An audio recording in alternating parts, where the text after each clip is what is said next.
Hello, folks. We want to get going here. I appreciate you quieting down a little bit. There's right now, your attention is given to the fact that there's a survey that's being circulated for you to fill out during the meeting, and just leave these surveys that deal with what you'd like to see at the meetings here, and what you like about us, and of course the many things that you don't like about us. You can put right on this page. First, I want to welcome, I'm Tony Reddington, I'll be moderating tonight. Secondly, point out that we have over 150 people here based on the number of dinners that have occurred, and that it would not have been possible to fit this larger group in the old meeting space on North Winooski Avenue at McClure Center. So it's really fortunate that we have this larger space to deal with. In addition to the survey, I want to point out that we'll first talk about announcements, and I know there's at least 2 or 3 folks who have announcements here. And who has the mic? The wandering mic? Okay. You have an announcement? I actually have several announcements. All right. First, your name, sir. Oh, my name, Ben Bergstein, one half of the Ben and April that Janet talked about. It has to do with this building. This is, as you know, your community center, and it is under construction. This is now phase 2. You've already noticed that the parking lot has been blocked off by Jeannie Morrissey's construction crew, and there's been scaffolding put up around the building. What they are going to do in this second phase is deal with environmental and climate control. They are insulating the attic, putting on a new roof, and that's first part. And they're changing all the windows to make them airtight and energy efficient. And they're going to be putting in, as you may notice, we have no sprinklers in this room, so don't do anything nasty until they do, and then we'll be okay. Right now, anything could happen, so careful. So this, anything that's not sprinkled will have sprinkling. Those of you who go to the Very Merry performances That room will be shut down for a few months as they're doing insulation and putting in sprinkler systems underneath the upstairs balcony. It's, there's a lot of work that hasn't been done in this building in very many years. Now, Champlain Housing Trust is doing what an organization like that should do, and that's making a community space that will last us for a long time and be compliant. So if you ever get a chance to thank them, we should never take them for granted. They are doing an incredible amount of stuff in the community here. This room's going to get air conditioning. Wouldn't that be nice? Heating and air conditioning. We have none of that right now. And new lights, so we can actually control them and it doesn't look like an operating room. So, and we'll be able to make, it'll be more options in here for things we can do. If any of you have any ideas about events you'd like to see in here, please let me know. The second thing has to do with these microphones. Channel 17 broadcasts these things live to people who can't be here. And it also ends up on YouTube. So if you have something to say, for the sake of people in the room and for the sake of people in the viewing and listening audience, please raise your hand and ask for a mic. Lizzie and Vikas have those mics. If you raise your hand, they will bring them to you. If you notice, I'm holding this 3 or 4 inches directly in front of my face. If you do this, you can't hear it. If you talk like this, you can't hear it. Straight on, normal voice, you'll be fine, even if you've never used a mic before. I'm done. Thank you. Yeah, thank you, Ben. You'll notice on your program that there's a note that the first note is that the wards 2 and 3 NPA it's basically a notice for a resolution that will be considered at the next meeting. It's not for discussion tonight, but it's to let you know that there will be a discussion at the next meeting about this resolution, that we request $800 from the city, in addition to the $400 per ward allotted for .org website domain and annual website hosting, and paid childcare during each monthly meeting. Note that traditionally we have $800 to spend, $400 each ward. That is generally split between the community dinner, which is terrific tonight, and helping Ben to survive our being a volunteer, since he gets no other revenue from our operations. I'd like to mention, I guess we can go to the town meeting results quite quickly. We're going to try to hold comments at this section and at the public forum to a minute each. And we have a timekeeper here. So, Amanda, you're on. Lizzie.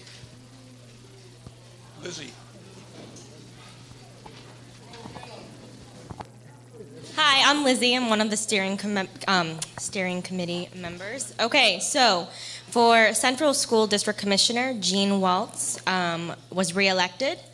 Jean, are you here? Yep. Oh.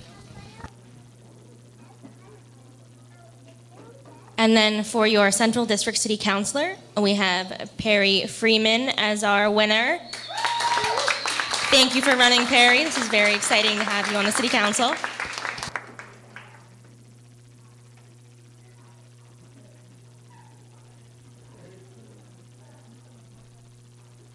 Okay, and for the Ward 3 Inspector of Elections for a 1-year term, we have Bonnie Filker and Charlie Giannoni.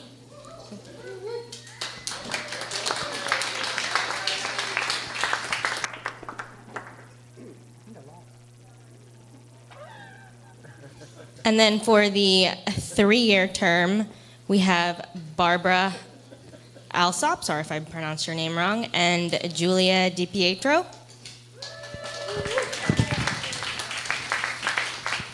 And now on to the ballot items. Question 1, which was the school budget, passed. Question 2, which I believe was the property tax increase, passed. Question 3. Tony, remember exactly what question 3 was? Okay. Reorganization and permanent The reorganization of permit reform, thank you, Brian. That passed as well. Question number 4, which was regarding the downtown improvement district, did not pass. And question 5, do you remember, Brian, question 5? That was a personal business. A personal business tax? Okay, this passed. And then question 6, which was about plastic bags, passed, so no more plastic bags in the city.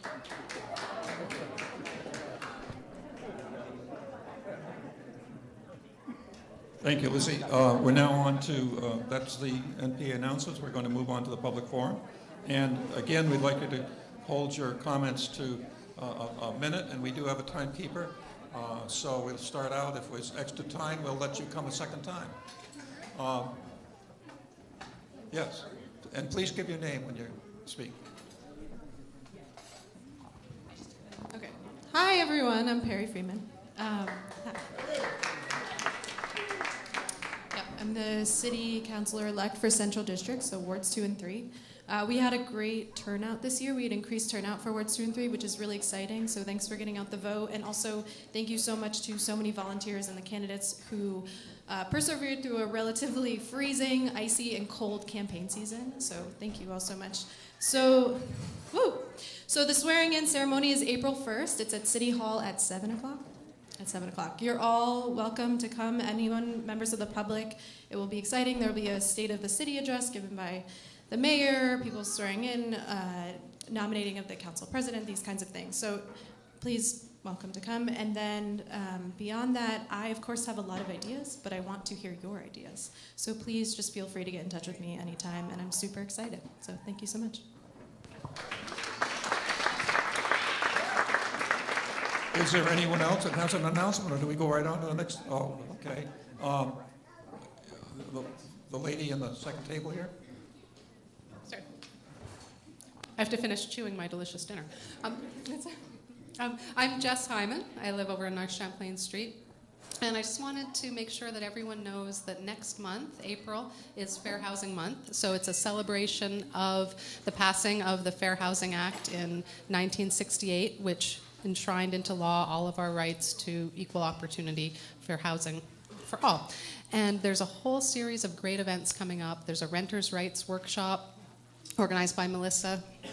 There'll be some landlord workshops, all sorts of art workshops for kids, public events, art exhibits. All the events will be, and an interactive art activity with Jen Berger. All the events will be on our website at www.thrivingcommunitiesvt.org. They'll all be up next week, so I encourage you to take a look and get involved in all the great stuff happening next month. Thank you.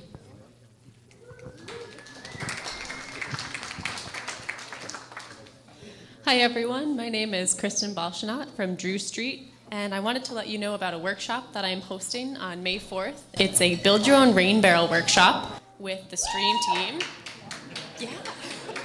So building a rain barrel is a great way to help keep Lake Champlain clean by capturing the water that runs off of your roof before it can run over the roads and pick up sediment and oils and pollution. So you can use things that the water that you capture in a rain barrel to water your gardens, to wash your garden tools, to wash your car. So if you're interested, I brought some flyers. To register, you can go to rethinkrunoff.org, and it is $35, which is just covering the price of the materials. So I hope to see you there May 4th, either 10:30 to 12 or 1 to 2:30 in the afternoon.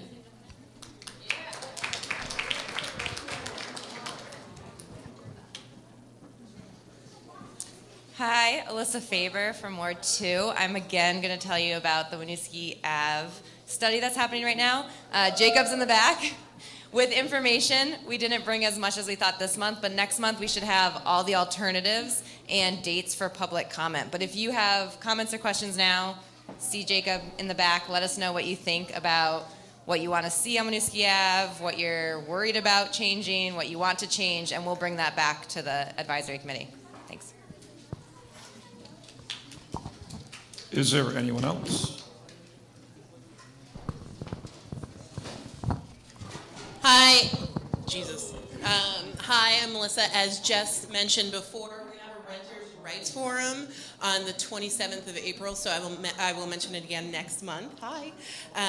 We had one last month, which was successful. We had about 25 people upstairs based on some Q&A that happened here with lawyer Sandy Baird in January. So we're going to do it again April 27th. It's a Saturday at 10:30. It's free.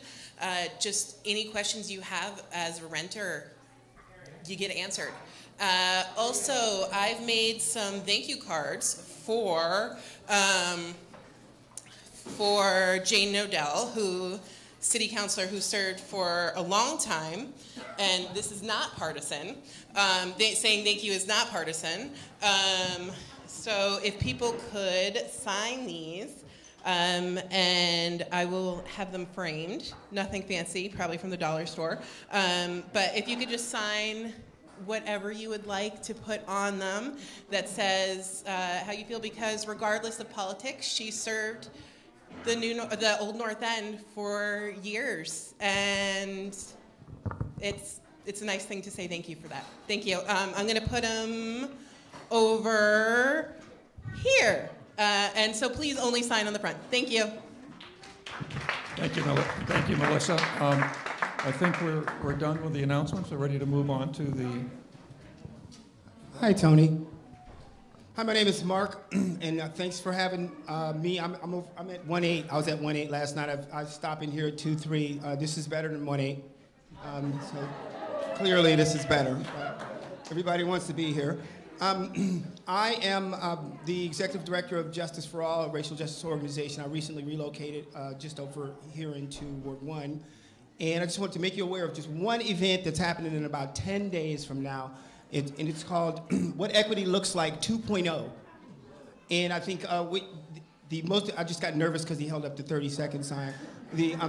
But what it's all about is just beginning the community conversations about racial equity in the city of Burlington. We're following up on some of the work we've already started last month.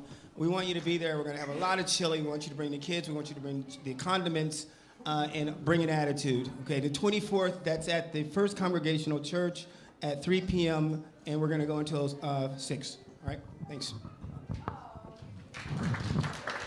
Okay. Understand Councilor Brian Pine is here, and he's got a special guest he'll introduce at some point.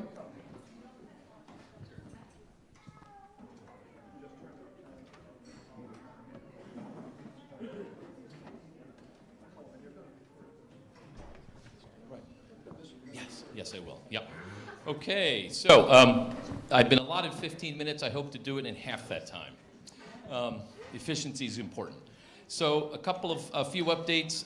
People at the polls last week asked questions about these topics, so I just thought I'd feature them. If there's something missing, please raise your hand and we'll go at it. City Hall Park went out to bid. The bids came back and they were over budget by about 25 to 30, 40% over the budget amount. So that project will be the subject of future discussion about perhaps changing the scope of work.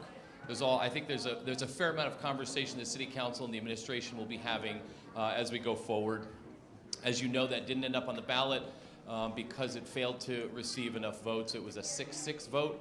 I personally believed it should have gone on the ballot because of the amount of public input that went into the petition drive. And as someone who gathered thousands of signatures myself in the 80s around tenants' rights issues, that's how we got our questions before the voters, and that's how we won progress that matters. So I think when people put that kind of effort in, we owe it to them to honor that effort. And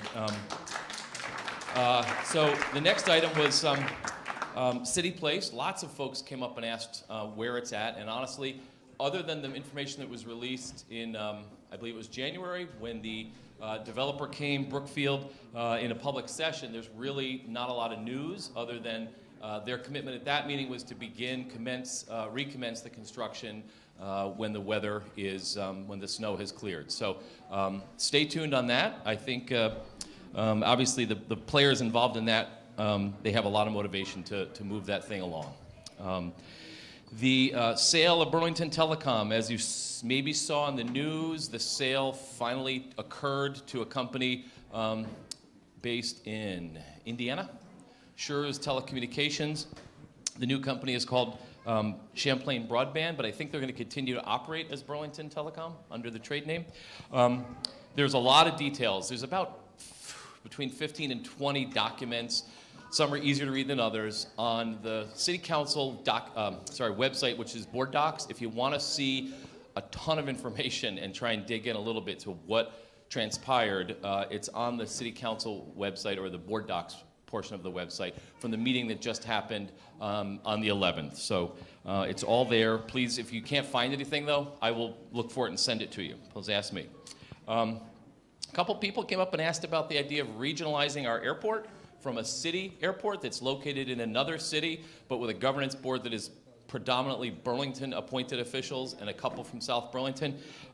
That issue is being discussed in the legislature. I don't know if it's got hearings. I don't know if any bill has moved from from committee to a full consideration by the House. I really don't know the status in Montpelier, but there is a report that lays out the investments the city has made for, I think it's maybe 100 years we've had the airport, a little more than 100 years. And so this is really looking at trying to share the benefits and the burdens of what it means to invest in a piece of infrastructure like an airport, and what the Burlington taxpayer has basically put into that piece of infrastructure, that incredible economic engine, and what it does for a region, but really trying to balance that as we go forward in this discussion about regionalization. So look for a report coming out soon. The Moran plant is moving to its next iteration, which is, I think it's called The Frame, I think is the name of it. CEDO's website has a lot of information about it, but it basically is a partial demolition of the existing building, taking the site, the physical, or the land and the land around the plant, and cleaning up and remediating as much as possible, improving public access to the waterfront, a seasonal boardwalk path that integrates closely with the other waterfront uses. It will retain its structure, so the steel and the main structure itself will remain, and it really is essentially trying to retain some benefit and value at substantially the same cost as removing and eliminating the entire facility, which could potentially be a more expensive, much bigger undertaking, because it was used for about 35 years to produce electricity, and there's some essentially buried contamination in the ground that would be extremely difficult and expensive to pull out and remediate. So the remediation costs are significant at the Moran plant. And so this plan attempts to create an opportunity for some future reuse that is publicly oriented as a result of the public trust doctrine, which is a state law that says the property needs to continue to provide some public benefit. And so this new plan will do that using dollars which are already allocated, dollars which are coming from both a federal source and dollars that have already been essentially captured through a thing called the Tax Increment Financing District, which is a way to capture growth in tax value that has grown within that district over time. So we can go into the TIF thing if we want sometime. It's a very involved discussion, but it's a project that's being funded with other than taxpayer dollars, in the sense that it's allocating some federal funds and the TIF revenue. So I'm open to other topics, but those are the ones that I had based on the feedback I was hearing at the polls after being there for most of that day. I was also asked, though, to speak to an item on the agenda, which is about halfway down. It's a follow-up to the ad hoc committee resolution from June 2018. It's a resolution passed by this NPA. It says the Ward's 2-3 NPA resolves that the city should consider an NPA to be a stakeholder in any multi-stakeholder created group created by the city that is intended to provide advice that would affect that ward. Each ward should appoint its own delegate and alternate delegate in a reasonable time frame, and each ward, via its delegate, should have equal stature, I think, to the other stakeholders. So I'll confess that this is something that the City Council really hasn't grappled with much. So it needs our attention, because I think it's almost a year ago, it was last June, and we haven't spent a whole lot of time incorporating that into our appointment processes to date. So it's a good reminder, and I appreciate the reminder. I have to just confess that I needed that reminder, because without that, I was working on some other stuff over the last year. But I can pledge that this will come up at the City Council for discussion, and I fully support what this intends to do. Yeah. Brian, you could also entertain questions that people might have Yeah, in the audience. yeah, sure. That's fine. Yeah. At the appropriate time, not. Sure, right now is good. Yep. Thank you, Brian. I really appreciate all your good work, my friend. I was hearing stuff about the Burlington Wildways project, which sounded really interesting, and I'm not sure everyone here knows about it, and I was hoping you could just maybe talk about it for a minute, please. Thank you. Yeah, sure. I watched a brief video clip with someone explaining the Wildways. It helps to hear and you get an aerial view of our city, and you look at pretty significant natural areas that go from Centennial Woods to Salmon Hole to the Intervale, and the notion that those are really distinct ecosystems that are preserved in perpetuity, and there's really not a whole lot of linkage for the public to understand and to kind of benefit from those resources. Beyond that, the Wildways project has been advanced by Richard Dean from the East District, who was just lost re-election this time. But I think Richard's going to continue to pursue that project. Maybe when the mayor comes up, he might know more about Wildways than that. That's the extent of my knowledge of the project.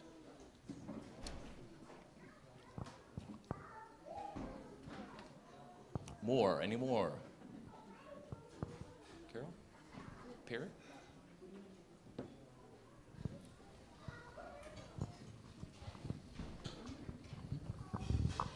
I was just curious, so I think is it $7 million from the sale of Burlington Telecom that comes back to the city? It is just under 6.97, I think is the number. And it's a year that we get? That is a one-time payment to that the city gets out of the proceeds of the sale. On an annual basis, it's $300,000 that goes into two different pots of money. One is really training young people to enter the STEM fields, tech jobs, and prepare young people for that. And the other pot is to support startups to create new information technology and technology-oriented businesses in Burlington to create more jobs in that field. Okay, so it's already been determined where that $7 million is being directed to? No, actually not at all. Isn't. No. Oh, okay. No, so I was that's just a wondering what good the process is for Yeah. that, where, making that. The proceeds, that $7 million, is really money that the city council and the mayor need to discuss and decide on where that goes. So the options are, Vikas is giving me the speed up signal, but the options are basically put the money into city operations as opposed, or capital projects. So it could go to something else like Memorial. It could go to do more upgrades to the water facility. It could go to another option, though, completely different option, which we should discuss at a future meeting because I think it's really important to community discussion, is there value to the community in returning some of those $7 million in the form of shares in the company, so that we have some level of local control, and we would have a seat on the board, and we would have the opportunity, should it become available in the future, to actually exercise that, and we'd have equity in the business to be able to buy it. And if it generates a profit, it goes back to everyone in the proportionate share of the business that they own through their equity. So if we had a share of, if it's a $30 million business and we have $7 million in it, we own about a quarter of it, according to the, so we would, we'd be able to basically reap a quarter of the benefit in the future. That's the idea. But it hasn't been decided. That's just an idea. Janet, right here. From the sale, how much, what we got, how does that compare with other visions of what we were owed? Like per the interveners or per other analyses? We got $7 million plus what you just described, so how does that compare? Well, I'll try and answer that. It's a little hard, but essentially what the interveners were saying is the taxpayers put in roughly $17 million into Burlington Telecom that was essentially charged off, written off. Okay, it's not on our balance sheet. It's not money that is owed to the city. It's money that we had. Ultimately, council decided to essentially take it off our balance sheet with the expectation that it would be unlikely to recoup it, and that was years ago. That was quite a while ago. This $7 million essentially helps to pay back some of that $17 million. So you could say it's 7 out of the 17. The interveners I don't think they really have a specific proposal because they don't have another offer to buy the telecom. Yeah. And the mayor's coming up to speak, so I may have taken some of the issues he was planning to discuss, but feel free to grill him all you want.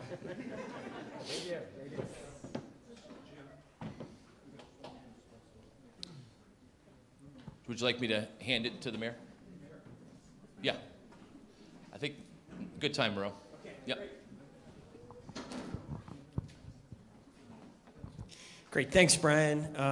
And thanks for giving me a few minutes on the agenda. I have a number of, I think, exciting new initiatives and events coming up that I'd like to speak to you about. Let me start with one of them, and then I will speak to B too, since there were some questions about that.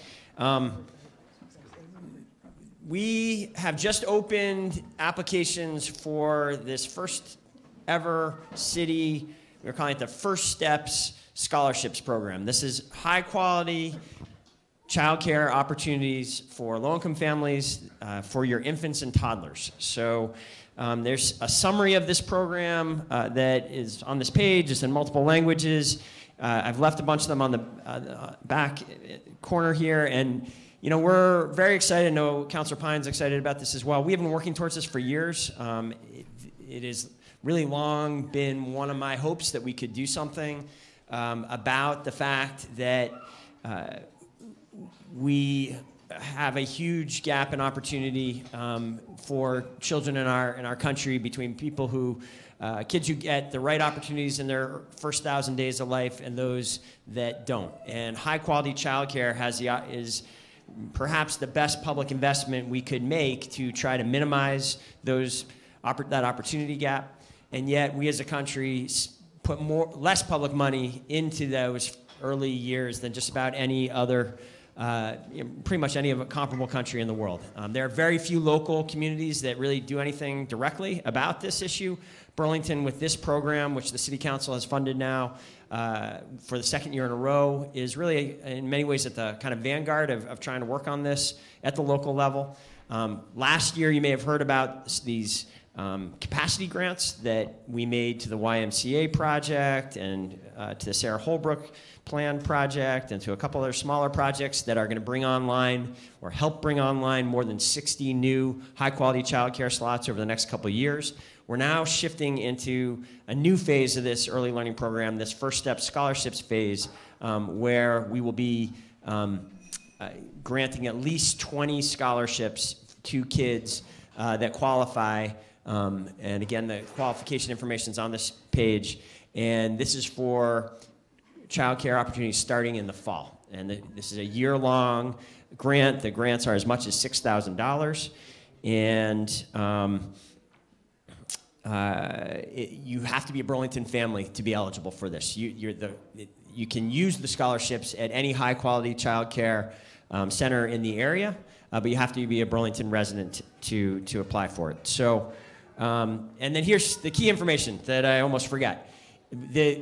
The application for this is now open. As of the beginning of March, you can go to the city's webpage. You can go to almost any child care provider in the area. There's you can go to the family room on the other side of the wall here.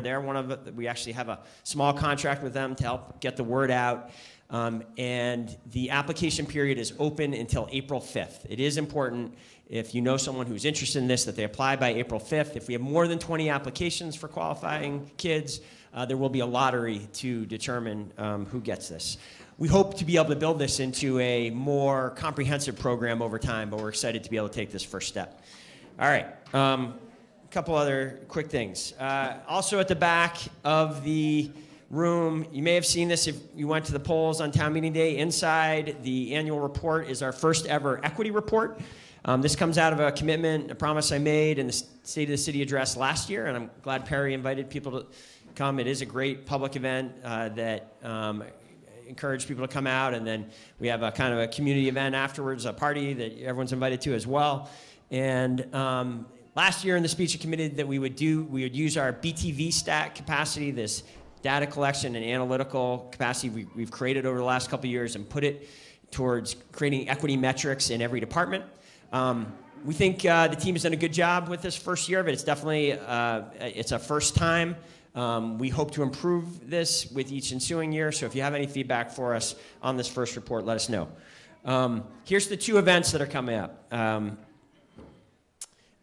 Next Tuesday at Contoys in City Hall, from 6 to 8, we are having an opioid town hall meeting.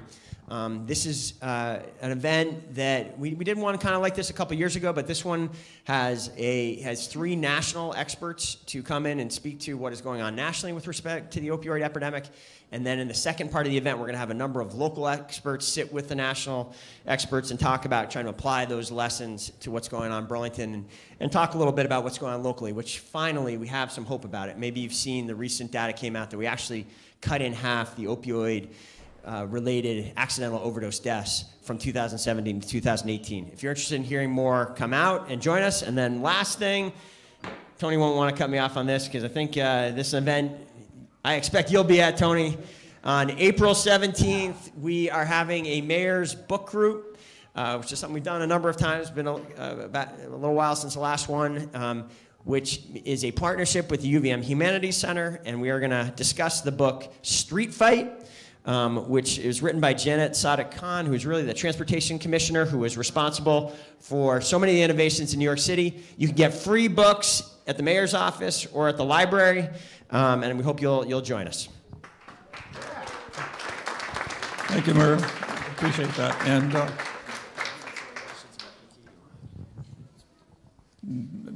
we're on to the next section of the program. Do we have time for questions, Tony? What? Do we have time for questions? No, we don't. We're on to the next section of the program. Sorry. Jim, we're on the finance.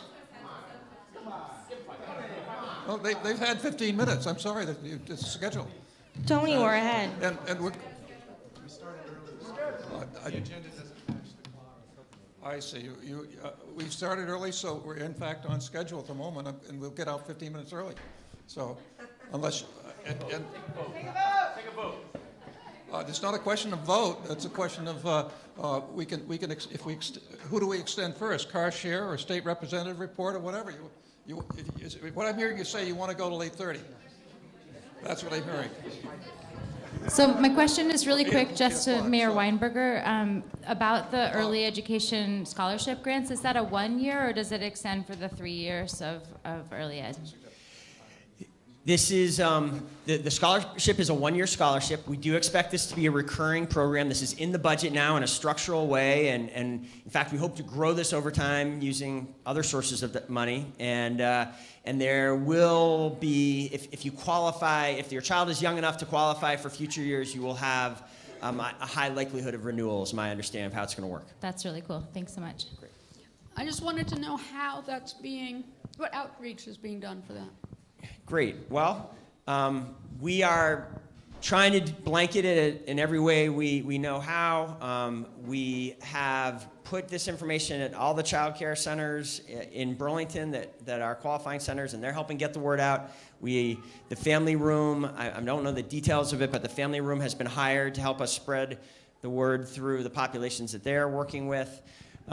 We have an active Facebook page. You can find, if anyone has any questions about it, probably the easiest way, if you do have access to the web, is to just go to the city's homepage, and there's a summary and an application right there. And then Child Care Resource, which is involved in the funding of, has many people have a contact point with Child Care Resource, and that a lot of people, you pay your child care bill to them. They're helping get the word out as well. In this neighborhood, one of the key partners is the Burlington Children's, over on North Winooski, the children's space. One other question, are they going to either the schools or community centers? Oh, yeah, great question. The schools have been very much involved and are very supportive of this program. One of the hopes is that by making these investments, you can actually help with sort of save public dollars downstream in special education and healthcare costs and incarceration. So the schools are supportive of this and have been involved in the program design. I don't know if we're working with them on the outreach. It's a great question. I'll try to follow up with Brian Lowe, who some of you know, the Chief Innovation Officer, is the key kind of project point person on this, and he sits right next to me, and I'll mention that to him tomorrow. I have one other question, which is, what is the time for the opioid town meeting? Great. Date and time? It is a 6 to 8 p.m. meeting next Tuesday in Contois. The bike street fight meeting is a 7 to 9 event on April 17th. And I forgot to mention that one of the cool things about this is it's going to be in the new old Spokes Home space in the bus barn. So mark your calendar for that too. It's a little farther out, but we want to get the word out now because it takes a little while to read the book. It's a really interesting book. What Jeanette Sadik Khan did in New York City is kind of miraculous, and I think there's a lot of interesting lessons for us in this community as we grapple with these issues. Okay, so you have 2 minutes left. Would people like me to speak to the BT questions? Can I? Let me just quick. Go ahead. Okay, so I just want to. I have a question around. You say high quality childcare a lot, and I've been part of this process through focus programs in the family room and focus groups. And one thing that surfaced is that years ago, the exempt childcare rate, which is the rate that's paid to a childcare provider, say, I want to take kids from no more than 2 families, no more than 6 kids, right? I can do that. It's an exempt provider. But the wage offered through subsidy is so low, it's offensive.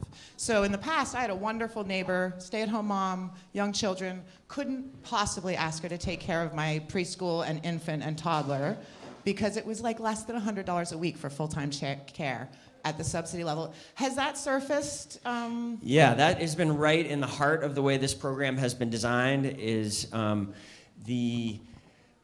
one of the exciting ways that, and we've been working with this organization, Let's Grow Kids, and Burlington Children's Space, and many other providers, and we're trying to not only create new opportunities for kids that otherwise might not have them, but also to address some of these systemic issues that you're talking about in the system. We will be paying the kids who have these scholarships will essentially be able to leverage state funds, and the combined dollar will be at a high quality childcare rate that is essentially, it is a high rate. So I think close to $300 a week as opposed to that $100 a week. So we're intentionally trying to design this in a way that addresses that and brings up the quality of life for our child care providers and allows people to earn greater dollars and get at some of the systemic issues at the core of this problem. I'm so glad to hear that. And I just want to clarify that I'm all for the centers and the programs, but for low-income families that really rely on each other, right? I think in a way that sometimes more middle-class income families don't need to.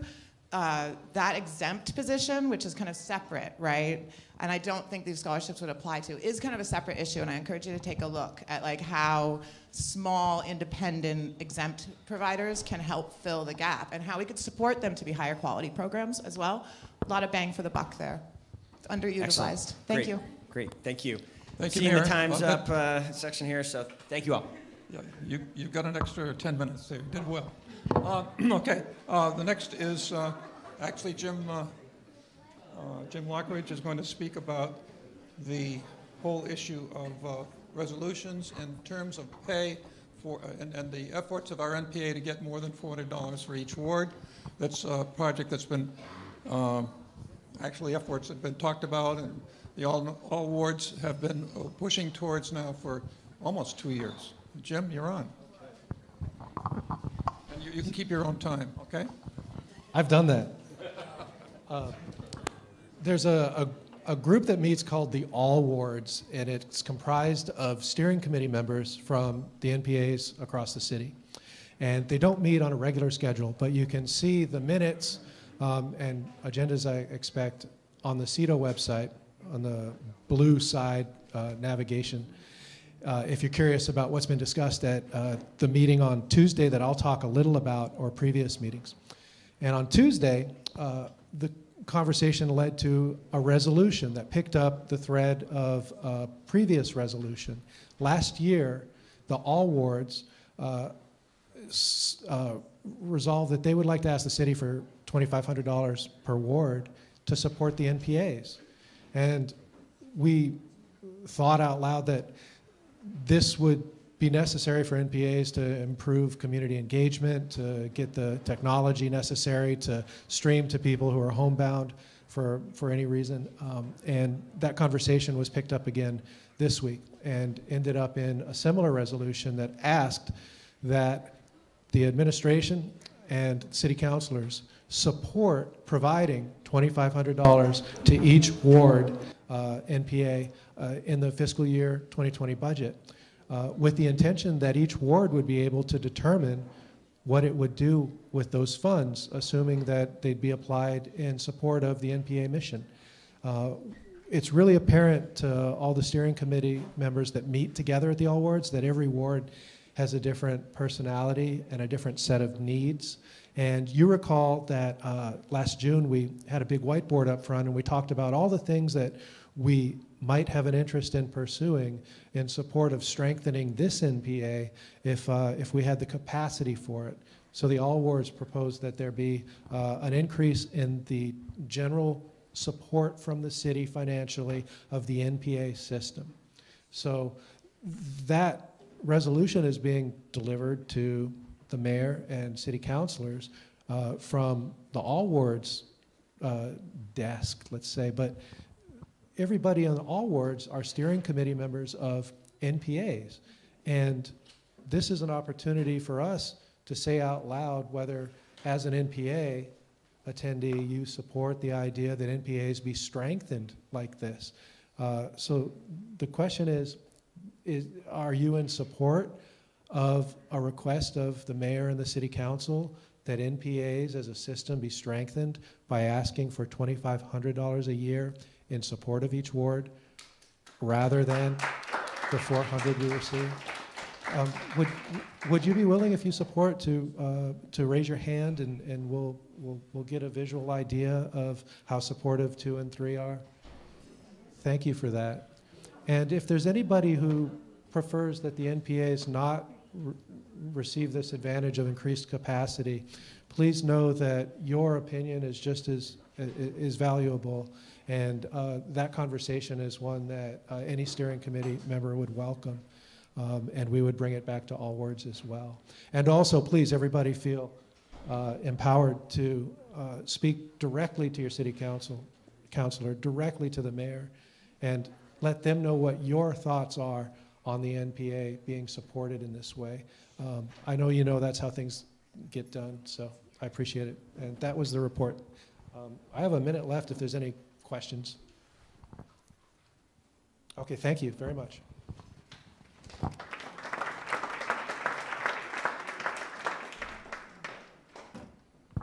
Thank you, Jim. I guess we're now on to the I was ready to jump to this to the state representatives because I wanted to hear what they had to say, but we have Karshir first. Important. We didn't forget you.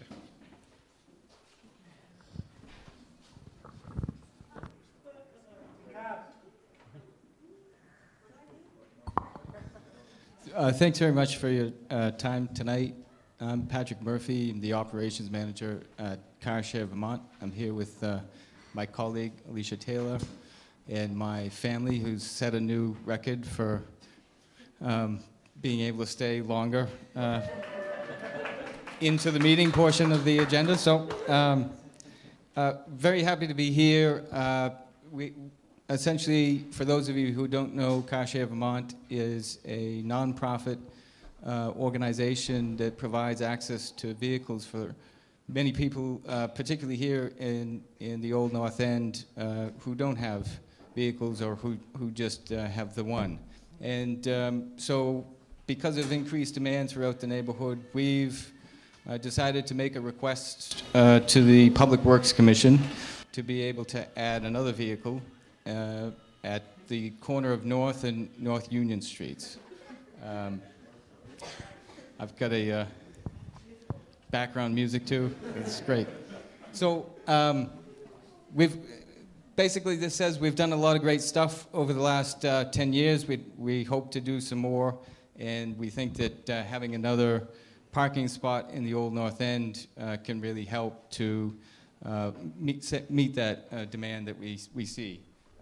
This is a proposed a map of, it's not very clear here, but again, it's at the corner of North and North Union Streets. If we could go to just the last slide, it's, so this is looking west towards the lake, to the right there is where the colorful mural wall is. So anyway, if anyone has any questions or comments about this, we're happy to entertain them now.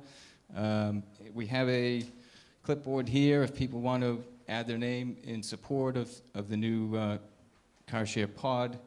And we don't have a clipboard for those who oppose it, but I'm sure they could figure out a way to voice that somewhere. So if you have a minute, sure. So the pod is just the location where the car lives. Sure. Do you have a question? So we haven't decided what kind of vehicle yet. Generally, it will be a sedan or a hatchback. But yeah. Sure. Yeah. Oh, so we don't have plans to add another truck in the near future, but. Cool. I'm just curious. Sure. Thank you. Patrick, how many people utilize car share here in the city? How many signed up members or users do you have? Yeah, so we have about 1,000 members here in the city. We have 16 vehicles. One of those is in Winooski, the rest here in Burlington. And in the Old North End, we have 2 vehicles, one at 158 North Street, and then the other at 258 North Winooski Ave, which is right next to the Butch and Babes. So those 2 are both off-street spots. This would be our first and only on-street location here in the Old North End. Patrick, I actually drove down that street on the way here tonight, and one of the things I always find on North Street in the winter is that because of the snow and ice, there's oftentimes it becomes almost a one-lane road. It seems like North Street is a really good location for it to be on, and you must have looked at other off-street locations. But do you have a workaround for that, or what are your thoughts on, or how have you guys dealt with, the fact that it seems like it could be prone to getting hit a lot because it'll be out in the middle of the road? So all of our spaces, whether they're on or off street, have designated people to take care of them during the winter months. And so and particularly for the on-street public parking, we're responsible for the maintenance of that space, which includes shoveling and making sure that in the winter months, the car isn't creeping further and further out into the street and creating that kind of hazard. There are concerns. That's right. Yeah. But we do look for the best locations, and then when we're told we can't use them, we settle for the next best, and that's where we're at now. So. Any other questions? Thanks again. Like I say, we have a sign-up sheet here if people want to voice their support for the new location, and appreciate the time. Yeah, what I suggest is put it on the table as people are leaving, then they can access it more easily. People are not going to be running up here after the meeting, I'll tell you. Tony Reddington again. I just want to thank the folks who are of the steering committee who are here, starting with Amanda Hannaford over here, and Lizzie Haskell, who's also standing up against the wall. We have Andrew Champagne, and Vikas Manjapudi, the crew this evening. I think I got everyone. And we're, I'm sorry, Perry, of course. Incoming City Councilor, Perry Freeman. All right.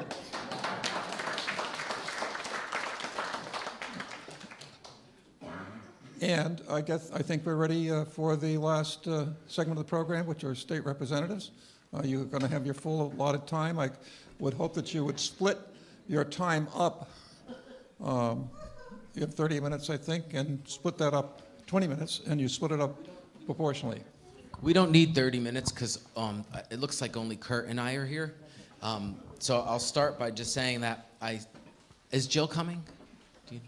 I don't know if Jill's coming, but I do know that Jean O'Sullivan can't make it. She's on the Commerce and Economic Development Committee, and they're pushing through some work tonight, so she has to stay late to vote on things. And Selena Colburn's on the Judicial Review Committee, and they're currently in the depths of reviewing judges and sort of deciding which judges should be retained. So she has to stay late to work.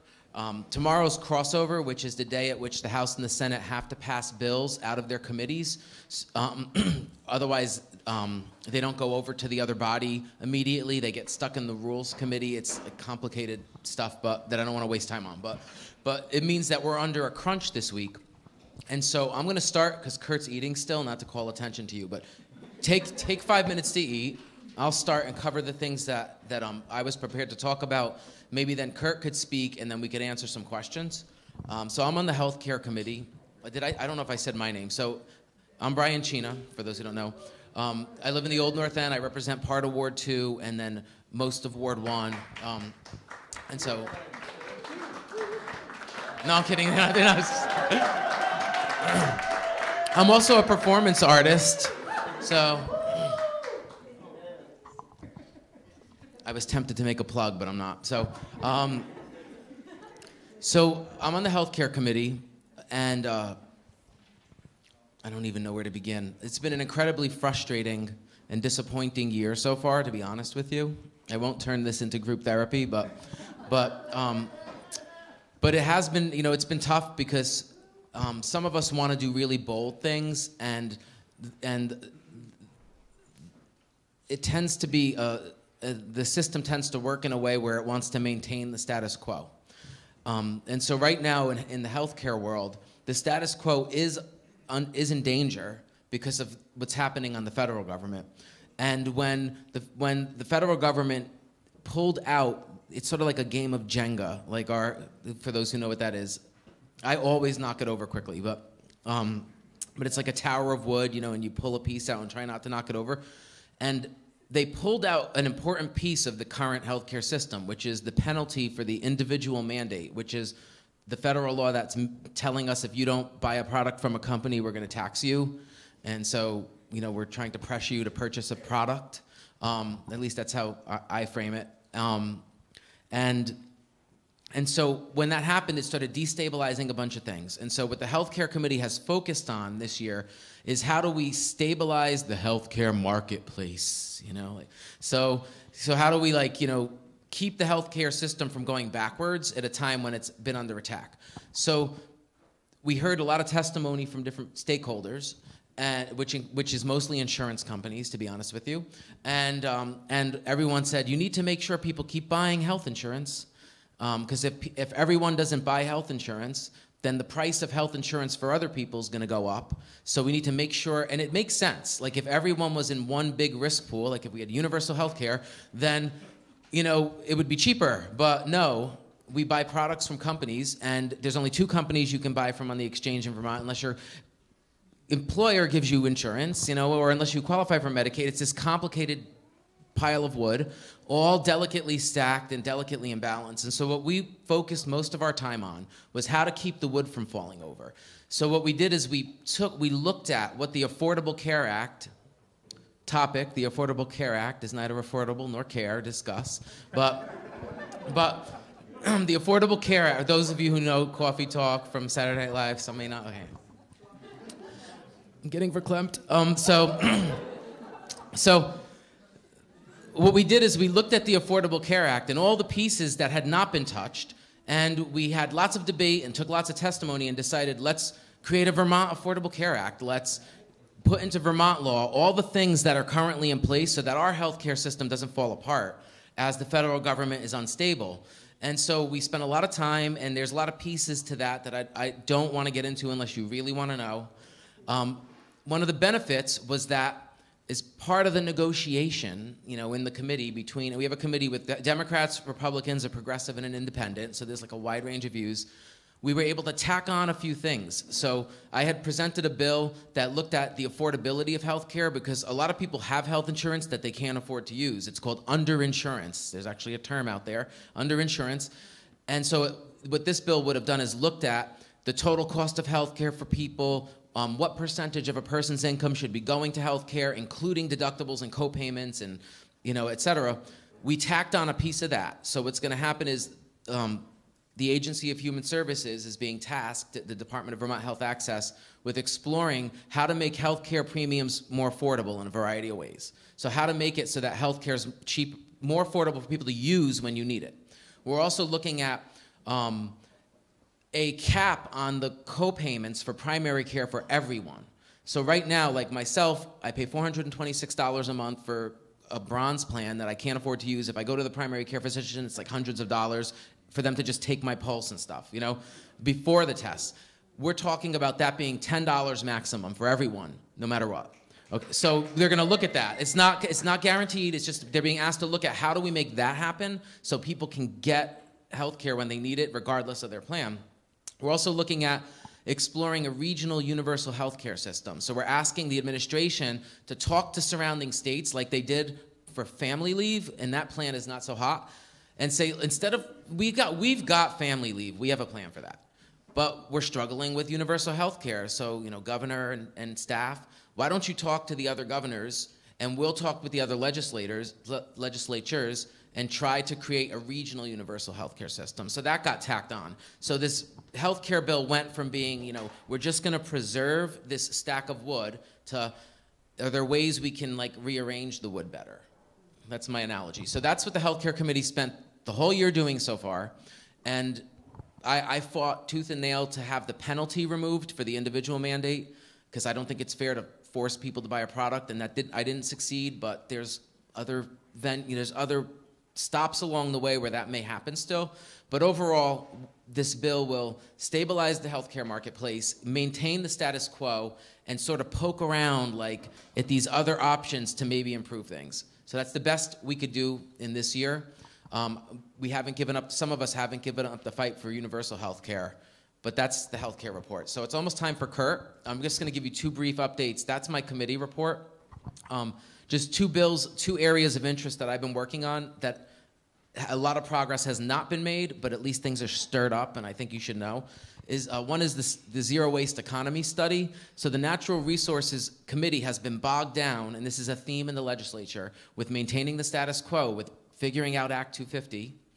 And they're taking up this hunting bill to prevent people from slaughtering animals and putting them on display. It's called wanton waste, which I think is an honorable, smaller bill for them to work on. So they've had their hands full.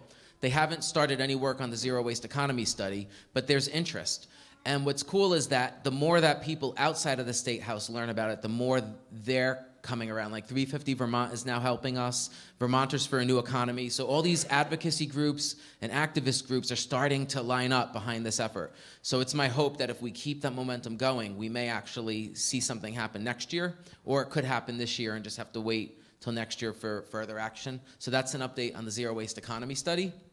And then the other thing, Kurt, you might want to start coming up. That's your 1 minute warning. No one showed me anything, but I want to be mindful. So is transforming corrections efforts. So there's a lot of us working on transforming our correction systems. We spend a massive amount of money punishing people for crimes. They're languishing in prison without health care, without mental health care, and it's not helping our recidivism rates, which is when people get out, they end up coming back, and it becomes a revolving door. We're wasting a tremendous amount of money, and we're not treating people right.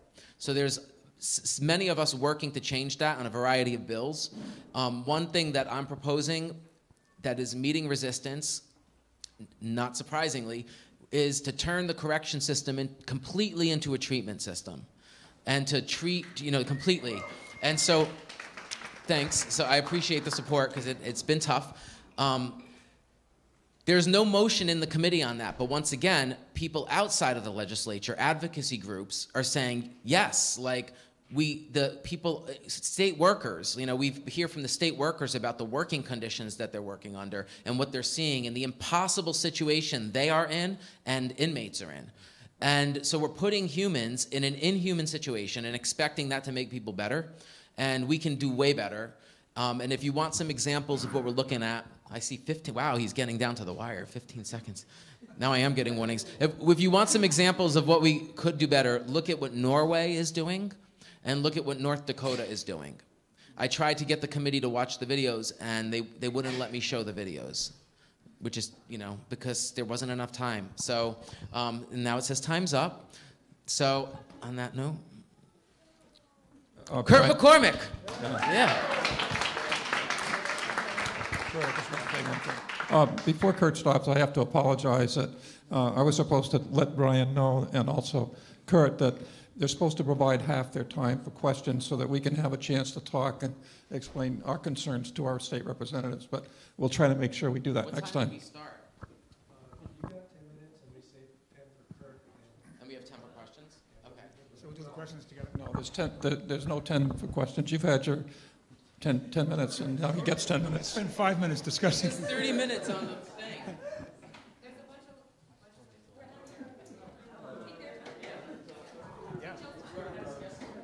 Yeah, and you are. Thank you. Did everybody pick up their 7 days today? Yeah. Okay. Did you see the great quote from Perry Freeman? Great picture of her, and she's got her sign and a great quote. I don't know if everyone's, maybe not everyone's seen it.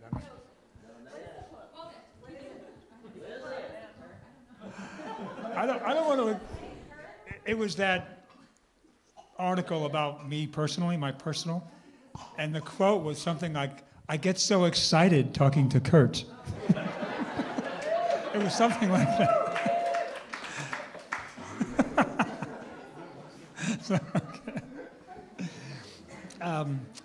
And thank you for that. When I first saw it, I thought, what did she say? And it was great. So I'm just going to talk about transportation because I'm the new chair of the Transportation Committee in the House. And you've probably read that. It was kind of the purpose of that big article. And I have to tell you, I really anticipated coming here tonight. When I went to bed last night, I was really depressed. I don't know if, Brian, there's a name for this in psychology, but when you have a good day, don't count on the next day being good. Right? It alternates. Right? Maybe is it yin yang? But no, you don't know what I'm talking about. Okay. Yeah. Well, 2 days.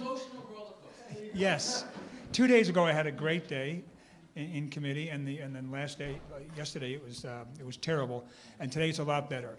But I'm still going to say some of the things that I thought I would say here, which is, this district really is special, and I am one that will often criticize. We hear even in Burlington and especially the state of Vermont for this endless patting ourselves on the back. Especially on environmental things. We think we're really, really special. And we're just not. It's not deserved. And this week looks that way. And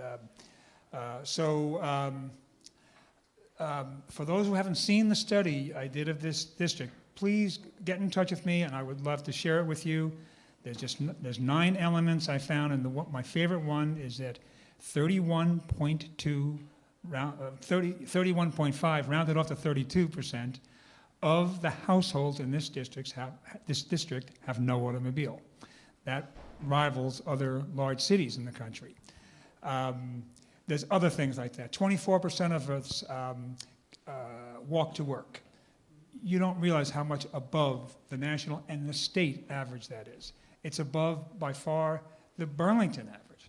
So this district really is special on the environment by virtue of the fact that you are just here and live the way you do. Even if you don't intend to set any records, you do because you live in the adjacent neighborhood to the downtown, the historical neighborhood that's been here since there's been a Burlington. And I bring this to my committee. And it's not that easy, although I do have another colleague who's from Burlington, Mary Sullivan, is on the committee. And so we're kind of already a little too represented by some people's definition. There's 11 of us and 150 districts or 150 If you look at our two-member districts as two districts, there's 150. So what have we been able to do? Tomorrow evening, we will vote out the transportation bill. Unlike other policy committees like Brian's, we have a lot of bills, but if we like any of them, and we do, we will put them into one of these two big bills. One or two might pass on their own, but most of them will go into these two big bills. And those bills are called the transportation bill. That's more than $600 million. It's where we do most of our transportation spending. Much of that is federal dollars, but we are still the ones that allocate it and budget it. So we do some policy in that, and then we have another bill that will be coming over from the Senate. This is the practice for years, and I'm trying to not change as many practices as I can. The House does the big bill I just mentioned first, and the Senate does, while we're working on it, they do a bill called the Miscellaneous Motor Vehicle Bill. And the bills go like this, pass both bodies, and then we amend theirs, they amend ours, and then we have a conference committee, usually on both, to iron out differences. So, as you can imagine, what I've been trying to do is move some money from highways to some other uses, such as bicycle pedestrian and transit, and also rail. So, today, you've heard about the Bud cars. David Ludersdorf bought 12 Bud cars for $4.5 million. I wish he had called me first, but he didn't. I don't know if he called Tony, but no. But he did it. And what's been great about it is and we've talked about this before, trying to do a commuter train between here and Montpelier, and also Essex Junction up to St. Albans. So I've talked about that before, but these Bud... Oh, thank you, yeah. And please just throw something at me if I use any darn acronym or just letters. I'm so tired of them. This is the worst committee I have ever been on for that. So, okay, Bud, B-U-D-D, it's a company, and they manufactured diesel, self-propelled trains, cars. It's sort of like a glorified subway train. A subway train, like in New York, they are self-propelled. Each one of them can run by themselves. That's how Bud cars are. And they're a lot cheaper to operate and to purchase than what we call push-pull, which is an engine and cars. So, so we did, and this was dead last night, but we revived it, made some changes. I talked to a number of people outside the committee room. We actually got a unanimous vote to do a study, and I'm sorry, that is the legislative pattern. You have an idea, and if you're lucky, if in the beginning of your idea, it gets to be studied. And so that's just the way we operate. So we got that. Of course, we had a study 4 years ago that I got the agency to 3 minutes. And it was not a good study because they did not study self-propelled vehicles. They studied, they being the Agency of Transportation, they studied push-pull. So anyway, that at least has taken that step. Electric cars, as you may know, the governor has proposed putting $1.5 million from some of the Volkswagen settlement money to an incentive program to give people of moderate income and lower income an incentive, and only people who fall into those incomes are eligible to get this incentive of either $2,500 or $5,000 for people who make less money to buy an electric car, a plug-in electric car, a plug-in hybrid, including used cars. So it's a good program, and actually I was thrilled that it was the governor's proposal, because even though there's many other proposals like it, they're all better than that one. But it was great to be able to constantly refer to it in my committee, which has Republicans on it, as the governor's proposal. And no, really, that's how I refer to it all the time. So we recommended to the Appropriations Committee that instead of 1.5 million, it be 4.5 million. I can explain to anybody later more about where these numbers come from.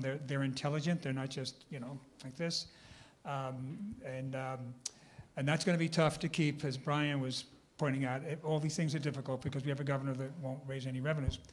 So, so anyway, that went very well, and we put some better language in it today to the electric cars to make it sustainable, because you need to get, we are told, 15% of market share before electric cars can begin to move towards taking over the market. And that someday we will have an electrified transportation system, including cars.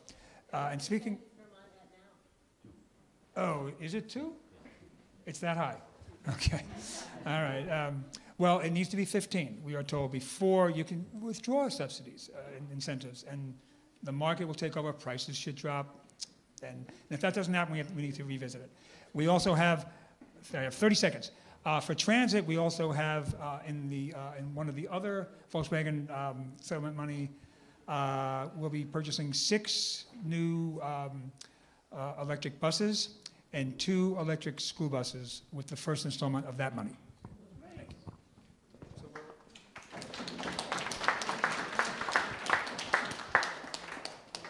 How many minutes do we have for questions? 5 minutes for questions. Go. He had his hand up earlier. So. Hi. Question for Brian, because I talk to Kurt all the time, so I don't need to talk to Brian. Just kidding. It's because it's about healthcare. Okay. And I realized that this really isn't like a policy issue, but I think it's pretty well known that Vermont Health Connect is an organization that doesn't function very well. And many of us, if you're moderate income or whatever, and you're not on Medicaid, but you don't have employer health insurance, you know, it's just ridiculous how many different answers you can get. I could spend all day and call 10 times to get 10 different answers, and then I'll get something in the mail that says something different, and you know, and that's beyond the fact that it just went up. The whole thing went up in cost a whole lot. But does the legislature have any jurisdiction to make Vermont Health Connect work better? Yeah, well, Vermont Health Connect's a work in progress. We hear reports from the Department of Vermont Health Access all the time about the work of Vermont Health Connect. And I don't want to get into the details in front of a big room of your situation or what you've experienced, because it will take up all the time, because it's that complicated, you know? And I have to deal with them too. And there was a time when I had to report my income every month, and it was a nightmare. So, so one thing that I can tell anyone is that if you are having trouble navigating the healthcare system, there is the Office of the Healthcare Advocate. And they're actually helping me right now with an issue with my healthcare. So I can give you the number. I'm not going to read it over the mic right now, but it's in my phone. But I can give you the number. You can also just look it up on the internet, Vermont Office of Healthcare Advocate. There's a team of legal staff, and they can help you with those issues, because it's not just the fault of like our system. It's the healthcare system in general. It's the whole way that it's been structured, that it's incredibly unnecessarily complicated. So, and then you see it play out in dealing with the interface, which is Vermont Health Connect. And that's not even to mention the technical issues that existed. So, could I just say one thing to that, and maybe Brian will tell me that this has changed, but when I got my insurance on the exchange, there were 3 different places you had to go to, and one of them is right downtown. Is it Maximus? Are they still downtown? It is? Okay. They're not even, no one's even there? I don't think so. Okay. All right, never mind.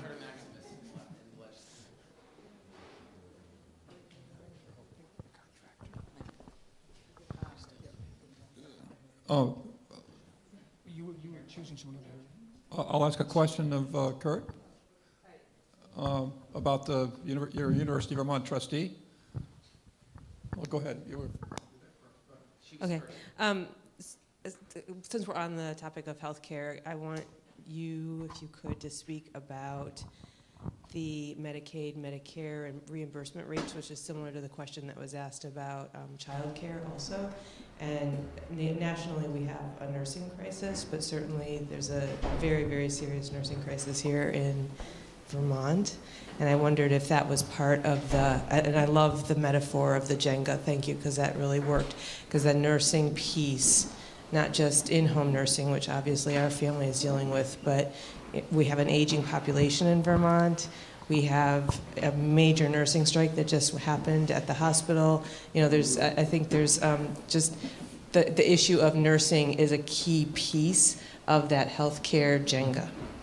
Yeah, so I don't know if I would say that Medicaid and Medicare reimbursement rates are necessarily the thing that is driving the problem with how nurses are treated at the hospital. I think the hospital administration's the problem at the hospital, not to be too blunt, but because I mean you have it like CEOs making 100 times the lowest paying employee at a non-profit hospital, but one of the federal funding is threatened. Like we have a federal government that's threatening to cut Social Security, threatening to cut Medicare and Medicaid. 30 seconds. Does that mean 30 seconds left for questions? Okay. Okay. So, your question was, what is the connection between the reimbursement rates and what we're seeing with challenges in the nursing workforce? Right. Right. And they're all related. I'm just curious Yeah. if the health committee has actually been acknowledging that complicated piece of the people that are actually on the ground providing care for people in this area.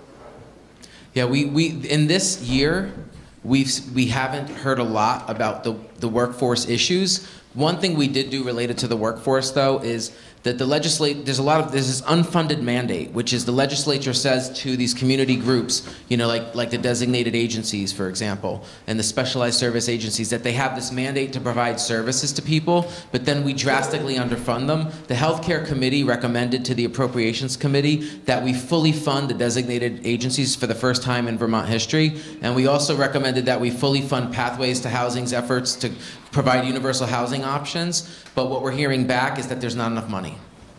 So I mean, there's constantly this pulling around that, and if we had more time, we could talk about it more. So. Yeah, Brian, we want to get onto the drawing to find out who gets the prize, and when we do that... I think we have one more person with the mic.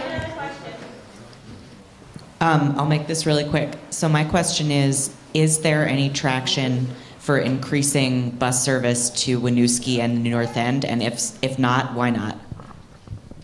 Where is the person asking? Ah, okay, sorry, I didn't see you. Well, we try not to, tell the agency exactly what services to fund. They have quite a process for that. Actually, we changed that process for the better earlier today, also. But let me say, Green Mountain Transit is in our room every day. The Association of Transit, Vermont Transit agencies have a lobbyist, and he's in our room. He certainly was in there this whole week. We're trying to get more money for transit, and that, of course, will help. The closest we came to putting a particular project in was a bus up to Bolton Valley, because it was so great to have someone like a ski area come in and saying, we need a bus. And I really needed that for my committee to hear. So we kind of steered things, so it would be pretty hard for them not to fund that. But we still don't name it. You know what I'm saying? So, but we'd love to talk to you more about that. I'm now very good friends with the manager. He wants to meet with me weekly. Which I want to meet with him too.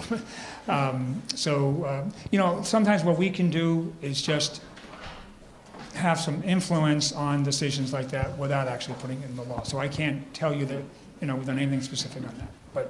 But let's talk. I'd like to hear about, why it's a good idea. We need riders. And if I may, just make this pitch, especially to what I call the environmental community. Everybody talks about transit, and not that many people use it, the people talking about it. So if you think it's a good idea and you find yourself talking about it often, use it and use it regularly. We need numbers. The best argument we have to increase service, to add service, and to make it better is that there's ridership. When the ridership's going this way, whenever the price of gas goes like this, Amtrak goes down, transit goes down. So, you know, I hope someday to be able to put a penny or two from the gas tax, an increase in the gas tax on it. That's more than $3 million per penny. We take enough. Thank you, thank you, Mr.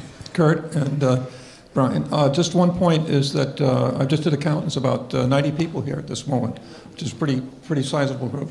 And I think we're ready for the drawing, and we can close. We are almost. I just had one quick question for Kurt about Catma or whatever. I used to ride it all the time. Then they got rid of that route shout thing, and I walked home at 9 o'clock at night a couple times in a snowstorm because I don't know when the bus. I work at UVM. I'm somebody who should be able to take the bus back home, but I have no idea when the bus is going to show up. When it comes, you know, once an hour or once every hour and a half, and it's sometimes half an hour early. So, is there any funding to replace a tracking system? Is that anything your committee has any control over? Well, we do. We've increased the budget again, and they can do the different things. Like, that's one of the things they could do. We did not specify that, no. But you know, keep complaining about it. Okay. Really, I do. I complain every time because for a year, I rode the bus 4 days a week, and now I ride the bus once every 3 weeks. Oh, and if one more thing on this, which I'm embarrassed to admit. Perry Freeman was sort of ridiculed for the notion that we could have free ridership on bus. It very much exists. It exists today in Rutland and the White River Junction area. So it's a great idea when you make ridership, getting on the bus free. When you have free fares, ridership doubles. Hold on, stay where you are. I also just wanted to give a pitch for our live web stream. So if you want any of the links that the mayor talked about or what Brian said, the advocacy group or anything, if you can't reach out to people, you can go to the YouTube site and find out what people said. You can watch the whole thing. Again, if you want to. It's very exciting. And, Jim. It's Ward 2-3 NPA, yeah. We normally, we have had the link on previous agendas, so if you find a previous agenda online, it'll be on it. It's the same link, but it's pretty easy to find, maybe, hopefully. If you can't email somebody, email one of the steering committee members, and we can email you the link. You can always do that. And so, because Kurt was the last person, I will let him do the drawing.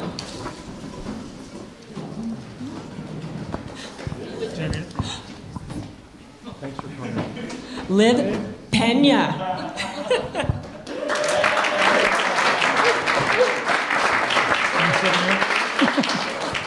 And please support Need, which is an amazing place to eat. I don't know if people have been there, but it's really yummy, and it was really nice of him to support us. And thanks to Melissa Kane for doing childcare tonight, donating her childcare time and planning great activities for our kiddos, and she's not really paying attention at all. Oh, she is. Oh, she's just pretending that she isn't. And also thanks to her for her beautiful artwork for Jane Nodell's thank you card.